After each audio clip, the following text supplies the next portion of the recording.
রহিম। এখন একটা yummy chop হবে। এটা ছিল কলার থোর, কলার ফুল যেটা, ওটাকে আমার মা চাচিরা কলার থোর বলে। তো এটাকে কর্নফ্লাওয়ার, চালের গুঁড়া, আদা রসুন পেস্ট, মরিচের গুঁড়া, পেঁয়াজ, কাঁচামরিচ সব কিছু দিয়ে খুব ভালোভাবে মিক্সড করে নিলাম। এখন এটা ফ্রাই করা হবে। এই তো এক এক করে গরম তেলে দিয়ে দিব। ইয়াস,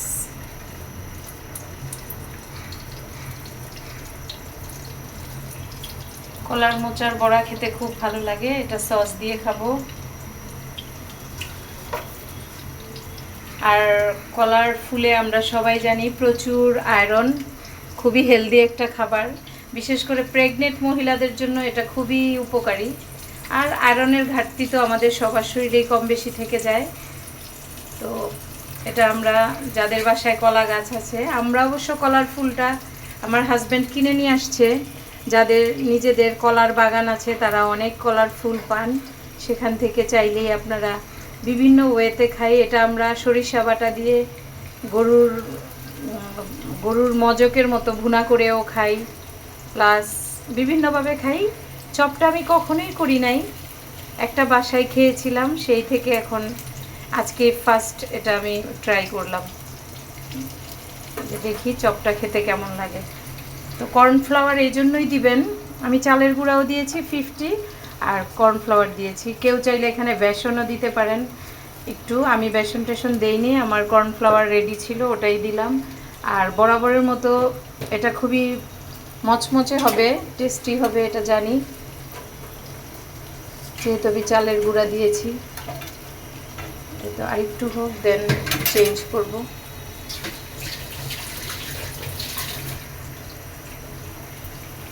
রান্নাবান্না আসলে শিল্প, এটা সত্যি যে আমরা একটা কলার ফুল থেকে একটা মজার খাবার তৈরি করে নিই।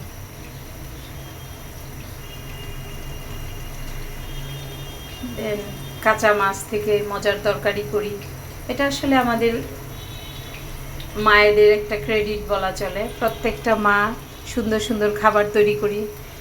আমরা বিরাট ধরনের একটা কেমিস্ট বলা চলে, কারণ কেমিস্ট না হলে তো এত সুন্দর সুন্দর খাবার ফ্যামিলির জন্য করতে পারতাম না, তাই না? ফ্যামিলিকে ভালোবেসে আমরা এত সুন্দর সুন্দর খাবার তৈরি করি, আর কিছুই না, সব কিছু ভালোবাসা থেকে। ভালোবাসার এমন পাওয়ার, এটা বলে শেষ করা যাবে না। যেমন আমার হাজব্যান্ড বলেন, সবার হাজব্যান্ড, যে যার উপরে আমরা ডিপেন্ডেড, যে আমাদের সব কিছু করে রেডি করে দেয়, আমরা ওটা রান্না করি। তো একটা পুরুষ মানুষ যে কি পরিমাণে কষ্ট করে ফ্যামিলির জন্য, এটা আসলে বলাই বাহুল্য। আর আমরা তো অনেক সময় রাগ করি, বাট আমরা এটা জানি যে ওনাদের কষ্টের কোনো শেষ নাই, এটা আমরা শেষ করতে পারবো না। আমি যদি একদিন নিচে থেকে কিছু নিয়ে আসি, 2 কেজির একটা যে কোনো একটা খাবারের ব্যাগ বা একটা ফ্রুটস, আমি 4 তলায় এসে একেবারে হাঁপায়া যাই। বাট আমার হাজব্যান্ড যে সে প্রতিদিন ব্যাগ দিয়ে বাজার নিয়ে আসতেছে, ফ্রুটস নিয়ে আসতেছে, কত যে কষ্ট করতেছে, ওটা যদি একবার ভাবি তাহলে আসলে অনেক রেসপেক্ট করতে ইচ্ছা করে। তখন আসলে ভুলে যাই না, বাট মনে করি এটা ওর কর্তব্য, আর আমি যেটা করছি এটা আমার কর্তব্য। কর্তব্যের দায়ভারের কাছে আমরা অলওয়েজ হেরে যাই। তো সমস্ত স্বামীদের জন্য অনেক অনেক দোয়া, তারা যেন অনেক সুস্থ সবল থাকে, তারা যেন ভালো থাকে, কারণ তারা ভালো থাকলেই আমি, আমার সন্তান, আমরা ভালো থাকবো, এটাই স্বাভাবিক। যাদের যেই সন্তানদের বাবা নাই, কোনো না কোনো কারণে আল্লাহ নিয়ে গেছে বা কোনো কারণে দূরে আছে, সেই সন্তানরা আসলে সেই ভালোবাসা থেকে বঞ্চিত।